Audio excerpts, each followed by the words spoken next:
Good afternoon, ladies and gentlemen. Good to see you again. I hope you all enjoyed your lunch. So now let's pick up where we left off before lunch. We finished our second plenary session. This means we're ready for the third plenary session. And for this one, we're very happy to have our moderator, Mr. Agustin Aguirre, who is the Manager of Infrastructure and Energy Sector at IDB. Let's welcome our moderator with a big hand.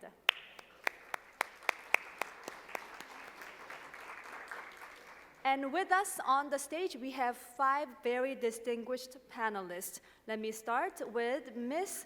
Rosanne Meneses Robawel. She's a partner at Infrastructure, Regulatory, and Public Law at Mendoras Advogados from Brazil. Let's welcome her again with a big round of applause. And right next to her is from Korea, Dr. Yoon Yong-jin, Vice Chairman at the Hydropower Division from Doha Engineering. Please welcome him. And next to him would be Ms. Christy Mastry, General Manager at Belize Infrastructure Limited from Belize. Welcome. Next to her is Mr. Yang Hwan-jun, Executive Director at Project Finance Group at the Export-Import Bank of Korea. Welcome, Mr. Yang. Last but not least, we're happy to be joined by Mr. Jose Luis Dominguez, Vice Minister of Transport from Chile.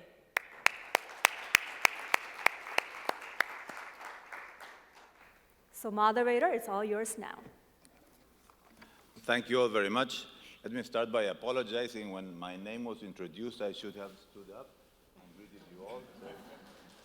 It's good to open this session immediately after lunch, so I hope we can go smoothly and it becomes interesting for all of you.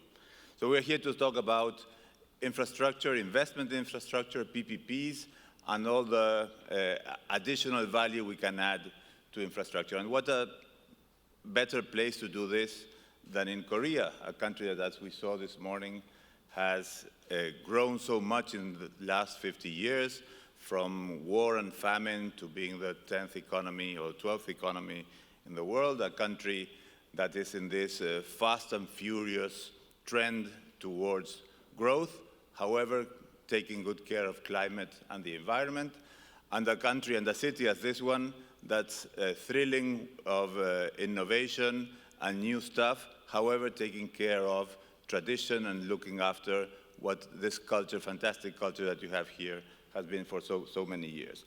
And all of that we need to learn a lot about in Latin America. As you know, infrastructure is a big part of IDB's agenda. In fact, the first project the bank ever approved 60 years ago was a water treatment plant in Peru, which is still working, and since then, the portfolio of investment in infrastructure at IDB has grown a lot, and today is about 40% of all the things we do. And being here is a good platform to learn and see what's going on in the world of infrastructure. Latin America has a lot to learn and a lot to do in terms of infrastructure. We need to invest, some studies say, about 5% of our GDP for 20 years in order for our infrastructure to start getting close to what the developed world today has. So a lot to do there. And our major challenge today, I would say, among all of the ones that we have, is inequality. And Latin America can show in some bright spots very good indicators in infrastructure. But inequality remains a big problem. There are 25 million people that don't have access to clean water every day, and around 20 million that don't have access to electricity every day. We have some bright spots, and countries are leading, such as Chile, in terms of financing their infrastructure, or leading in terms of electromobility. Other countries have been leading in the concept of sustainable infrastructure, adding to the financial sustainability, the environmental and the climate actions that they take. And most of the countries have also been evolving in terms of the way in which they perceive private investment in infrastructure. PPPs have not always been favored by our countries, in some cases because of ideological reasons, in other cases because PPPs tend to be expensive if they are not well designed or structured. So here we have a fantastic panel of people coming from the private sector and from the government side and from the financial side as well. And it would be very interesting to hear their views about what's going on in their countries.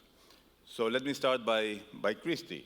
And she's a general manager of the Belize Infrastructure Corporation. So let me start asking you, Belize is one of probably the smallest country in our region, probably the only smaller one than my own country, Uruguay. So you have perceived their challenges of attracting investors. And how have you gone by, and what's this Belize Infrastructure Corporation that you own and that you run now? How does it address not only the financial and the attraction side, but also the delivering infrastructure for the country? What is it that you do there, and why is it a good option? Thank you. Thank you very much for the question. I'd like to start by thanking President Moreno and the IDB, as well as the Korean agencies and counterparts here, for having Belize here at the table today and giving us a seat. We are the smallest economy in the room, of course, I guess, comparative to yours, Uruguay. But it's important to talk about it because it's delivery of PPPs on a small scale. And how do we execute that and still make that attractive with all of the challenges that come with financing a smaller scale project to get it out to market? So I'll give you my sales pitch. While it may only take, or it will take, 5 smaller projects to bring the same dollar investment attractive to the table as one larger scale project, I will definitely argue that the social and economic impacts throughout a country by diversifying these small projects and hitting many sectors at a time certainly leave a country in a better position. So to take from the private sector, and I believe Mr. Mana earlier today was talking about that vertical approach where you're putting a lot of money into one pot and developing vertically. And with smaller economies, we have to take a more horizontal approach and find a way to make smaller projects attractive to a market that can allow for that development. 2 of the major hindrances to small 3P projects is definitely timelines and managing of the expectations. When it comes to the timelines, the time it takes to develop a project or bring any project to a market, especially if we're talking about smaller projects in the $5 million to $10 million range, you can be looking at from the project development, from its concept inception, all the way to getting it out the door, to the private sector to gain their interest and garner their attention. You could be looking at anywhere from 8 to 12 months of project development. That very much challenges a smaller project where the numbers and the profit margins are very slim, and to keep the attention of the private sector that long when you're convincing them that your government is developing a very smart project, but it will only take X amount of time to bring it to you. Keeping the private sector attentive to your projects is critical. So you have to make it attractive, and time to market is very, very essential. Managing the expectations from both the private sector and the public sector is also very crucial. As we know, sometimes it takes almost as much project development time to put a small project out to the market as it does a large project. But oftentimes we see that once we get there, or the time it takes, the project has lost maybe its competitive edge, maybe some of its relevance, and bringing all of those people to the table and keeping them at the table for that conversation for a long period of time is very challenging. Managing the expectations often comes with the financing. How we can allow the private sector to access rapid financing once we get into contract negotiations, and whether that's from local financing institutions, foreign financing institutions, or many of the IFIs that do have a private lending arm now. We have to be able to bring them on board from the time we conceive of this project in a methodology that allows them to come parallel with us. Because if we sign a contract and it takes them their 6 to 8 months to secure financing, that's on top of 12 months of project development, another 2 months to 2 years, 24 months to construct. You're looking at a 4-year timeline to deliver $5 to $10 million on the ground. So what we see is that that time really factors in the risk to the private sector. They are challenged by that. They don't like that. It's not attractive to them. So they tack on those extra interest points to their IRR at the end of the day. So you're not getting something bankable because of the time you're taking to get a small project to market. One of the ways we think we can start to tackle that is we're releasing 2 P3s in a development area that our government has recently carved out as a master plan for mixed-use projects within the city of Belize.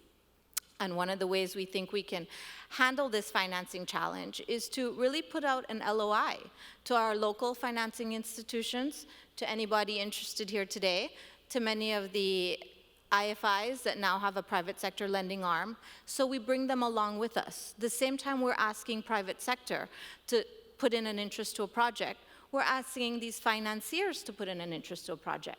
They're all looking at the same term sheet. They're all looking that the project is guaranteed by the government on some level as a priority project for the country. And therefore, you're bringing everyone to the table at the same time. And that's probably the best way to mitigate some of these challenges we see with small projects.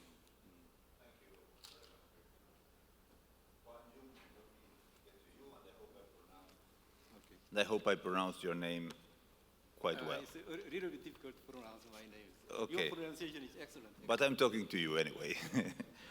So Latin America and the Caribbean desperately need investment in infrastructure. Clearly, the fiscal side of the government is a constraint, and private sector investment is badly needed. However, we cannot ignore that this, in some cases, depending on the structuring of the PPP, becomes a fiscal burden at some point.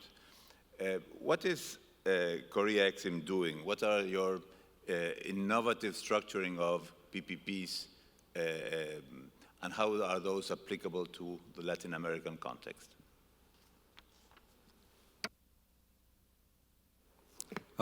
Thank you, Augustine. Thank you for your questions. It's very difficult to say what's the innovative method to resolve such issues, but yeah, based on my experience, then yeah, I just briefly discuss. While acknowledging that PPP are not magical solutions, government want more options in terms of financing and operational efficiency for investment in infrastructure. PPPs, particularly in sector where users charging is possible, can be used to deliver additional infrastructure with private sector investment without calling on government budget. It is assumed that the project should be well planned and well structured through optimal risk allocation and whole of the costing between public and private sector. Actually, I would like to introduce Korean cases first. In the middle 1990s, when Korea first adopted the PPP system, the government introduced the minimum revenue guarantee, which is called MRG system, to mitigate demand risk. Among the operating 633 PPP projects as of 2012, 78 projects include MRG provision in Korea, and 39 projects generate MRG payment. Under the MRG scheme, the government takes substantial demand risk by guaranteeing a minimum level of forecast revenue. This MRG system was an effective tool for promoting private investment in infrastructure in Korea, especially at the time of Asian financial crisis in 1997. But as you know, that it causes some fiscal burden to the government as well. Actually, with the evolution of the MRG in 2006, Korean government proposed two new type of the risk-sharing measures to promote PPP in 2015. First measure is the PPP risk-sharing scheme. In this scheme, PPP risk and gains are shared by both public and private. The second one is called PPP adjusted schemes. In this scheme, the government compensates for a certain amount of the minimum project cost. This would possibly lower the project risk of the private sector.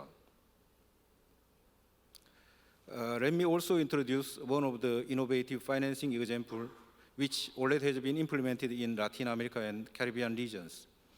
This scheme was introduced by the government of Peru, Colombia, and Argentina, and recently introduced in Panama as well. Actually, we are familiar with this scheme through the Panama Metro project recently in the market. This scheme is using the issuance of the government payment certificate linked to construction milestone. Under this scheme, the government will issue to a PPP contractor the payment of a certificate for a regular period of time based on the degree of progress toward the completion of the construction phase. These certificates are purchasable by financial institutions at a discount rate. The payment obligation of government will be fulfilled to the financial institutions which had purchased certificates. Government guarantee payment of these transactions normally are included in each designated date. The primary merit of this method is that it can mitigate the construction risk, as you know, that which is the biggest risk for private investment in PPP. Essentially, down to a level equivalent to the sovereign risk. Therefore, the project could be developed at a very low financing cost at a very favorable rate available in the external market. I just introduced Korean cases and some innovations in Latin America, but yeah, the Korea Exim Bank, we would like to be flexible to all of the changes in the market. So yeah, we are ready to consultate and discuss with all of the clients actually who are intended to develop any of the PPP project. Thank you. Thank you very much. Rosanne, now to you. We've started by the smallest country in the region, now we're going to the biggest one, and the biggest motor of the economy of Latin America. And it's now back in this privatization mode for many, many foreign investors. What do you think are the biggest challenges Brazil poses today for this massive attraction of foreign investors?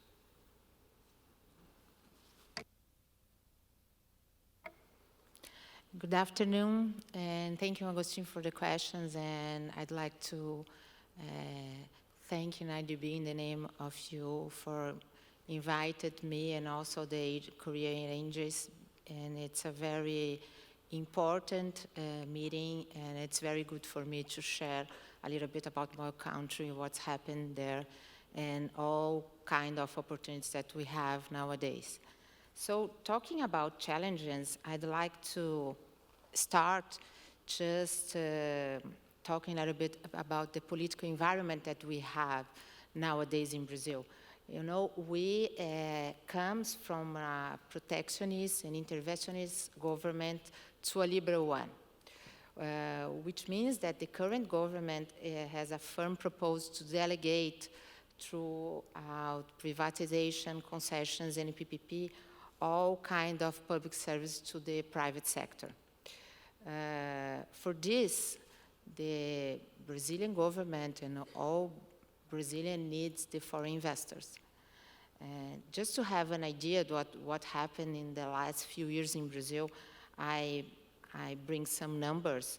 So in federal level, in the last 3 years, government have accomplished 152 projects and in several sectors like logistics, sanitation, energy, power, and some of another social projects, and which 72 of them had foreign winning companies, direct by themselves or joined with Brazilian companies.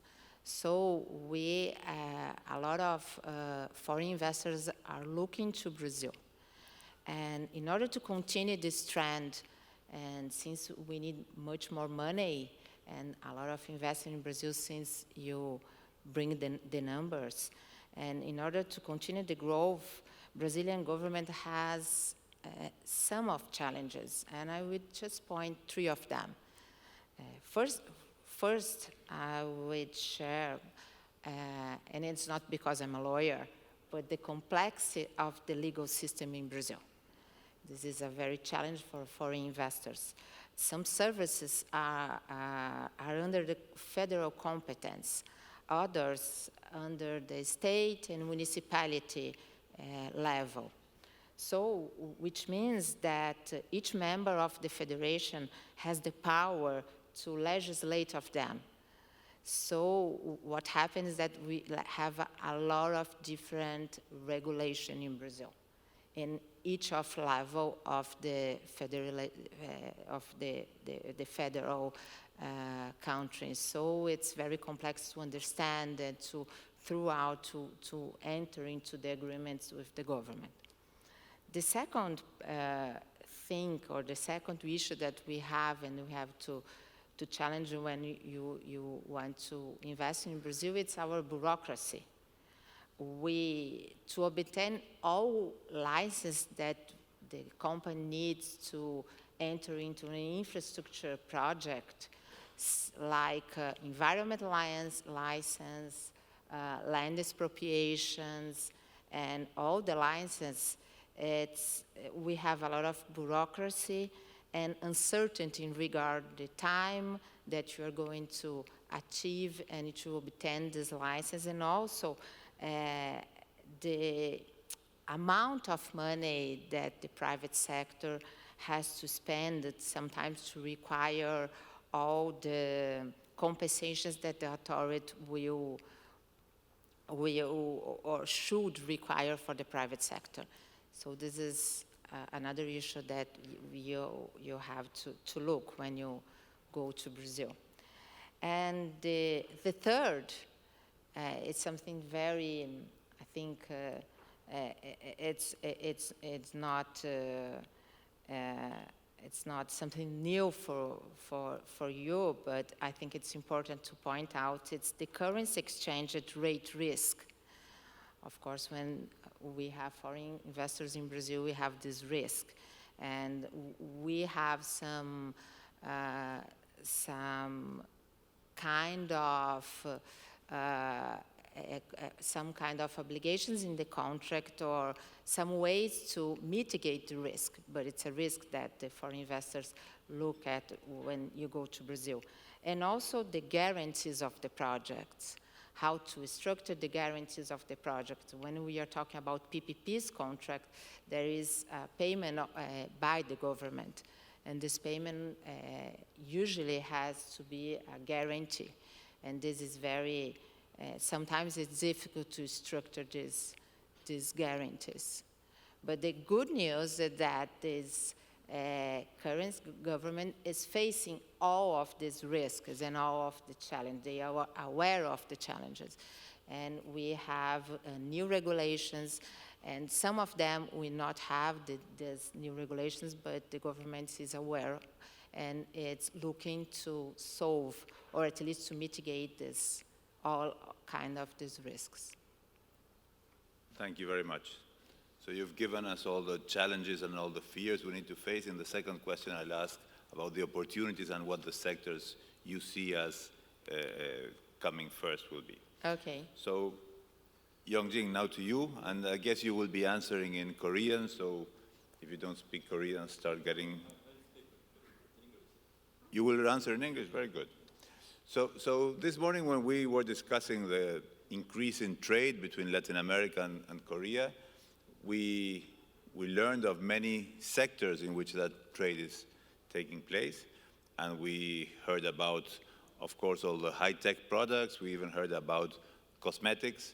Construction was not one of them. And you've been working in Latin America as a designer and in engineering. So tell us first a little bit about your experience working in some of our countries, and why do you think, what should be done or could be done to increase the number of Korean firms, construction firms or design firms or consulting firms working in infrastructure in Latin America? What can we do, or what should Korea do to promote and increase this flow as well?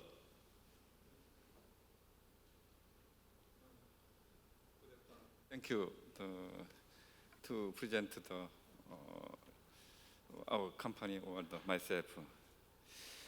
DOA is full name is DOA Engineering Company, and our company is major in the auto resource engineering and transport engineering, and some railroad or the air and something. Now we construct some case the new renewable energy, the EPC project. DOA Engineering Company is in Korea's biggest and the first engineering company. Our DOA is very interested in the Latin American market for the past 10 years. We have worked to open this market for us. In the beginning, we only were considered to participate in the project that were financed by international bank, IDB, World Bank, or the K-Exim, and so on. But now we don't feel the need to only participate in the international bank financed project. For that reason, currently we are implement so many projects in Latin America that are financed by the local government and private sector. Since we have the know-how and understand the local regulation and the tax system and so on about the Latin America. Now, we feel it is time for us to escalate our participation in Latin America, and we are currently studying the possibility of the participating in the PPP project for Lima Metro, especially in Peru. Another project we are studying is in Costa Rica for the region, together with the other public companies in Korea, are considering our participation in not a PPP project, but a BOT project of GAM, Fast Passenger Train System. And we hope so many transportation and energy infra project to developing in the future. Thank you. Thank you. I'm going to shift to Spanish now. José Luis es viceministro de Transporte de Chile. Y Chile ha sido un pionero en participación público-privada, en la época se llamaban concesiones y no tenían un nombre tan fancy. Y ahora es pionero también en tecnologías limpias y en electromovilidad. ¿Por qué no nos contás un poquito lo que está haciendo Chile hoy por hoy allí y cuáles son las oportunidades de inversión que ello presenta? Sí, muchas gracias. Primero, agradecer al gobierno de Corea y al BID la invitación. Y por cierto, la verdad es que lo que nos sucede es que los autos crecen en mucho mayor tasa que lo que puede crecer la infraestructura vial. En ese contexto, la infraestructura vial tiene limitaciones físicas, tiene sociales, tiene limitaciones ambientales y económicas. Y en ese contexto, lo único que nos cabe por hacer es mejorar el transporte público. Eso por una parte. Y por otra parte, como lo indicaba, el transporte es responsable de 1/3 de los gases de efecto invernadero. Por lo tanto, tenemos que hacer un transporte público y limpio. Y para lograr eso se logra con electromovilidad. ¿Y qué es lo que es electromovilidad? Es desarrollar los ejes estructurantes con metro y metrotren, metro en las grandes ciudades, metrotren en las conurbaciones urbanas y toda la capilaridad darla con buses, pero buses eléctricos. Y en eso estamos empeñados. Nosotros tenemos un plan de desarrollo de metro, vamos a ampliar en 80 kilómetros adicionales en la ciudad de Santiago, de aquí a los próximos 5 años, y Metrotren tenemos que renovar un material en todo el centro sur de Chile por 330 kilómetros adicionales. Y con respecto a los buses, nosotros hoy día tenemos 400 buses eléctricos operando. Después de China, Santiago es la ciudad que más buses eléctricos tiene en el mundo. Y nos interesa mucho porque evidentemente además tenemos problemas de contaminación ambiental.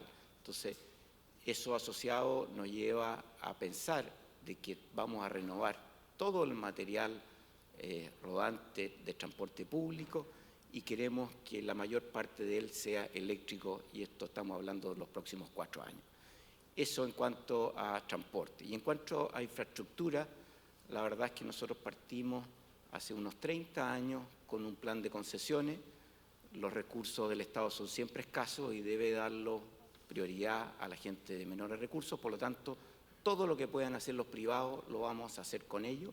Estamos hablando de infraestructura pública, estamos hablando de autopistas, autopistas urbanas, autopistas interprovinciales, estamos hablando de puertos, estamos hablando de aeropuertos, estamos hablando de represas, de cárceles, de hospitales.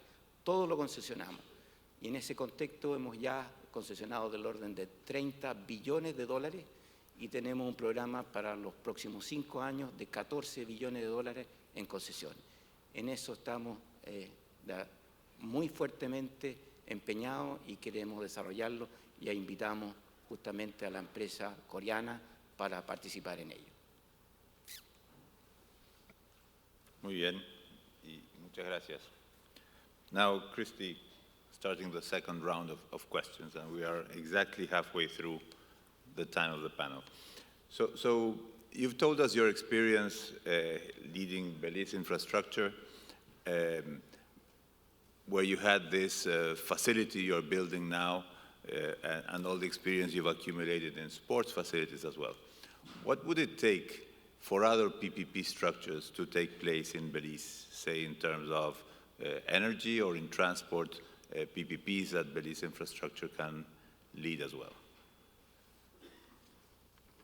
Well, I think there's 2 things. There are sectors that we can certainly expand into, and I definitely see transport and energy always being top as far as using private sector innovation and bringing private financing to the table, because they're readily executionable with minimal social interaction that may make the project more cumbersome.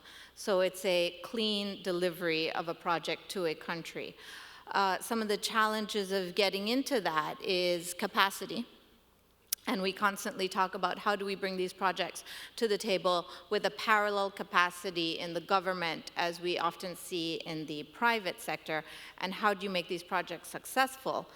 And I think that one of the things is when you're looking at government capacity and you're talking about a P3 project delivery, rarely is the climate going to be perfect in that sector to manage these contracts from the start. If we had that capacity, we would often do it through traditional methods. So we're looking at P3s to bring in innovation and competitiveness to our country markets. And so really the way we grow the capacity is using the example of any private sector business per se. When they are bringing a new project to any market, they find the expertise, they hire the proper consultants, they design the project, and they build in the staffing that needs to follow that project through its full life cycle. And I think governments need to start to take that same approach, so that we start by first building the capacity project by project basis. It's hard to go into a country and just take a cross-the-board assessment, diagnostics, and say that the capacity will ever be there.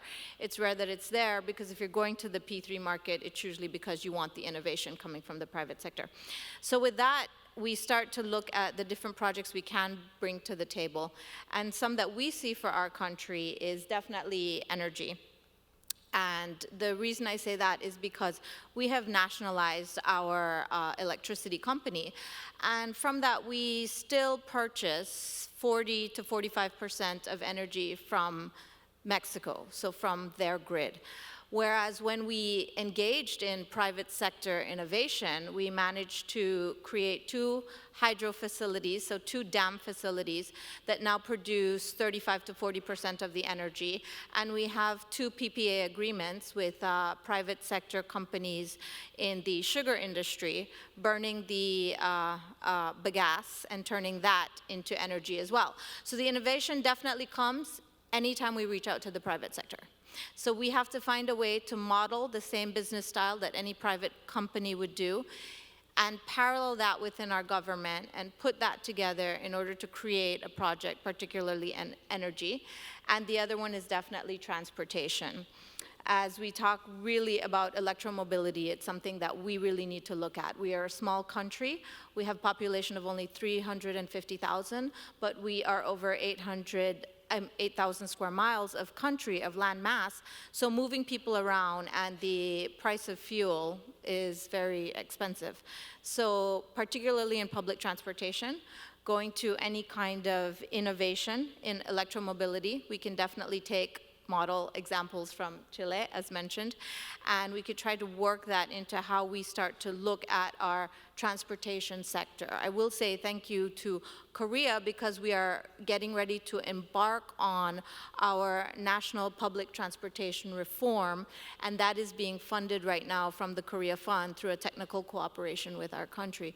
So starting to parallel some of the funding coming in for technical cooperations and starting to use some of the monies with our other private partner investors, if we, back to my first question, if we start to design these projects with the capacity in mind coming from our partners and the financing in mind, all at the same time, parallel, I feel like that's the streamlined way to project delivery.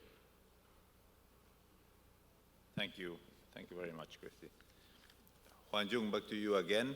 And I want to follow up on a previous question I did to Yongjin. And you in Korea-LAC are in a great place to understand what Korean companies expect to expand their activities overseas and to work in Latin America. How do Korean companies address their participation in Latin America, and how does Korea-LAC help them in that strategy? Thank you, moderator. Thank you. Actually, especially thanks to you for introducing our financing strategy for Korean companies in Latin American regions, actually. As you know, that nowadays Korean companies, they are diversifying their business portfolio from Middle East and Asia to Latin America and Africa, and even to the CIS region as well. Actually, during the session, then I mentioned that some very difficult countries, but yeah, we are ready to support those kind of business as well. Actually, Latin America and Caribbean regions is one of the key strategic markets where Korean companies want to bring their technical and operational expertise in PPP. In step with Korean companies, Korea-LAC banks also take a strategic approach, seeking for opportunities in new markets, including LAC regions. We desire to provide diverse financing tools through active project development in this region. Korea-LAC Bank has 2 functions in providing its financing facilities. One is a traditional ECA export credit, and the other one is EDCF, which is Economic Development Cooperation Fund. Obviously, as an ECA of Korea, Korea-LAC banks can provide most competitive financing programs for non-sovereign borrowers, while EDCF provide concessional loans and project-related loans to sovereign projects. As you are aware, Korea-LAC banks has been supporting various PPP projects in LAC regions, such as Mexican LNG terminal project, and also Norte Power project, And also we have supported Colombia BRT project, Peru LNG project, and some IPP project in Chile. Recently, Korea-Exim Bank has launched the Economic Development Promotion Facility to meet the need of middle-income countries' infrastructure investment. EDPF is a kind of development finance loan, which is untied, very low concessional loans actually, which aims to promote economic and social infrastructure sector in our partner countries. In general, the terms and conditions of the EDPF loan is in between the conventional export credit ECA loan and the concessional EDCF loan. We expect to see more opportunities in middle-income countries using the EDPF scheme for development, actually. Korea-Exim Banks can structure a blended financing scheme, mixing these three different instruments to increase projects' economic feasibility. In addition to this, Korea-Exim Banks has further enhanced our risk-sharing approach to support Korean companies' expansion into emerging markets. This year, we have introduced a special account to take more risk appetite in potentially important markets for Korean exporters and investors. So we are continuously making our effort in further diversifying our market portfolio into new markets, including Latin America and Africa. Thank you. Thank you very much. So I'm following up on the previous question now, but with an addition. So first part of the question, what are the infrastructure sectors you see as coming first in this call for PPPs? And second, you have, from your law firm, have had lots of experience in structuring PPPs. And what kind of risks do you think foreign investors will be willing to take in today's Brazil, and which do you think will remain with the public sector? And which would you think the public sector will still be willing to take given the fiscal constraints today?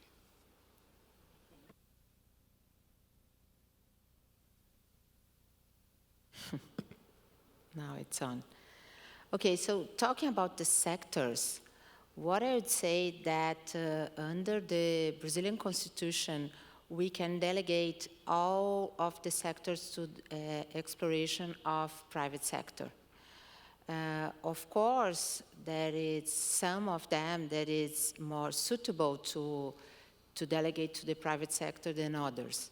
And I would say that instead of it, for example, what we see in Brazil, or some of public authorities have this in mind, that's health, education, and like security must to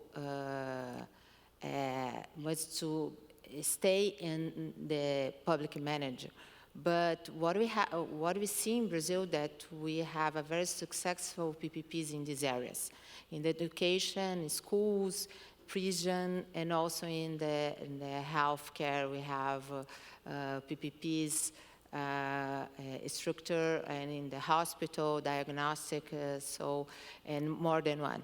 So it's funny because some of the government sometimes say that they think that it's easier to delegate the service that we have tariff, or we can have the payment direct for the citizen, or payment for direct for the citizens, but still we have, and I would say mainly in the state level, we have a lot of PPPs in other sectors.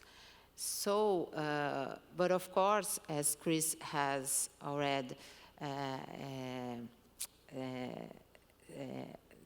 give this speech, we have, when you talk about foreign investors in Brazil, and you have to talk about the opportunities, we have a lot of interesting energy sector and logistic. And we have already some bids, and we have in the pipeline some roads, privatization of energy companies and airports, ports, and when you talk about state level, we have a lot of public lighting PPPs in the pipeline. So I would say that we have a mix of sectors, and we need this foreign investors looking to Brazil. And talking about your second questions and going on about the challenges, can you tell me again? It's about the challenge of structuring PPPs? Yes. Okay, about the risks. The risk and how to best allocate the risks, and which risks will the government still be willing to take rather than transfer, and vice versa? Okay, and this is a good question. And when you come back to the beginning, just when the law was enacted, what we saw in Brazil as the government just passed through all the risks of the project. It was something very new for Brazilian to contract a service. We are very good in entering into a construction agreement, but we are not, both the private sector and the public sector, we are not good enough to contract a service and in a long-term service. So what happened in the beginning is that the Brazilian or the government start to pass through to the private sector all kind of risks, which of course it's not a good idea. And the price goes up because the private sector cannot manage with some kind of risks. Like I said before, I told before, like environment license, expropriation, land, what else? Some kind of balance of the contract regarding taxation is something that the private sector cannot deal with. So what happened after 15 years of the law, what we do, we see nowadays in Brazil is that the government is much more prepared for structured PPP contracts and concession contracts. And they do this manage of the risk in order to attract the private sector. So, for example, in the last airport bids, the government stay with the license risk in a band, you know. It's like if the payment that the private sector has to support is an amount above of X, the government is going to pay for this risk, for this difference. And also regarding any kind of change of taxation, which is something that is not predictable for the private sector. This kind of risk is the government is allowed, and nowadays they are much more, how can I say, comfortable to structure the contract in this, with this mindset, you know, in order to attract the private sector. Thank you very much. Yongjin, back to you. I liked very much your previous answer when you said that nowadays you not only participate in contracts funded by multilaterals or Korea-LAC, but you feel comfortable enough to go to projects funded by the governments themselves. I think that's a very good message for many of the Korean countries. And that also you are working in a number of countries, but not in all of the countries. So what are the main characteristics that you look for in Latin American countries in order to work in them or to apply for contracts in them? And how would you rank those characteristics? What's the key one, and then what follows? Thank you.